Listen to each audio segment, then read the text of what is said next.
Nagpaliwanag ang driver ng SUV na umararo sa isang bangko sa Quezon City. Sa 7 nasugatan sa insidente kahapon, isa ang nasawi habang ginagamot sa ospital. Saksi si Ivan Mayrina. Naging balang marami ng araruhin ng isang SUV ang branch na ito ng Bangko de Oro sa barangay Pasong Putik proper sa Quezon City bago mag-alas 5 kahapon. Kanina ay nilabas sa pulisya ang kuha ng CCTV kung saan nakita ang mga pangyayari. Sa kuha ng CCTV sa entras ng bangko, makikitang paatras ang SUV. Sa inisyal na investigasyon ng QCPD Traffic Sector 2, nabangga raw nito ang isang AUV na nakaparada rin doon. Pagkatapos ay bigla itong humarurot papasok sa bangko.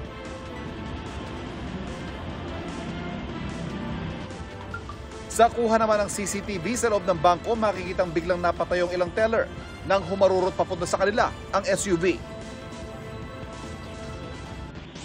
Ang isang kliyente, napasandal na lang sa pader at naipit sa gilid ng sasakyan. Umatras ang SUV, pero biglang umabante ulit. At tuluyan itong nawasak ang mga counter. Nag-atras-abante pa ulit ang SUV. Umuusok na noon ang SUV nang muling umatras. Paglabas ng dalawang sakay ng sasakyan, sira-sira ng paligid at 7 ang sugatan. Agad silang dinala sa ospital. 4 na kliyente, 2 empleyado ng bangko at isang security guard. Ang isa sa mga kliyente, nasawi sa ospital kaninang hating gabi. Ang 4 po sa kanila ay nakalabas na ng ospital at ang 2 ay kasalukuyan pa rin naka-confine.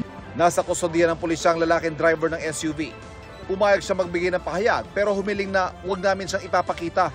Nagsinyal yung guard na i-atras ko yung sasakyan ko. Pagkatapos, ganun ko. Natrasan pa. Natrasan yung hindi mapigilan. Yung sasakyan. Tapos, lagay ko naman sa dumiretso na naman. Hanggang ganun, dumiretso, diretso sa hams na yon, pumasok pa sa loob. Hanggang na-accident yung mga tao sa loob. Naapakan din yung accelerator na umatras. Pero hindi mapigilan yung sasakyan. Handa raw siyang tumulong sa mga biktima. Pasensya kayo, hindi ko ginusto ganitong mangyari sa akin na kayo po ay gumawa ka ng mga ganitong sakuna na kayo po yung maksidente. Isa sa ilalim sa inquest ang driver at maharap siya sa reklamong reckless imprudence resulting in homicide, multiple physical injuries, and damage to property. Sa isang pahayag, sinabi ng BDO na nakikipag-ugnayan sila sa mga otoridad kaugnay ng insidente. Tinutugunan daw ng bangko mga pangangailangan medikal ng mga nasaktan. Prioridad daw nila ang kaligtasan ng mga customer at ng empleyado ng bangko. Para sa GMA Integrated News, Ivan Mayrina, ang inyong saksi.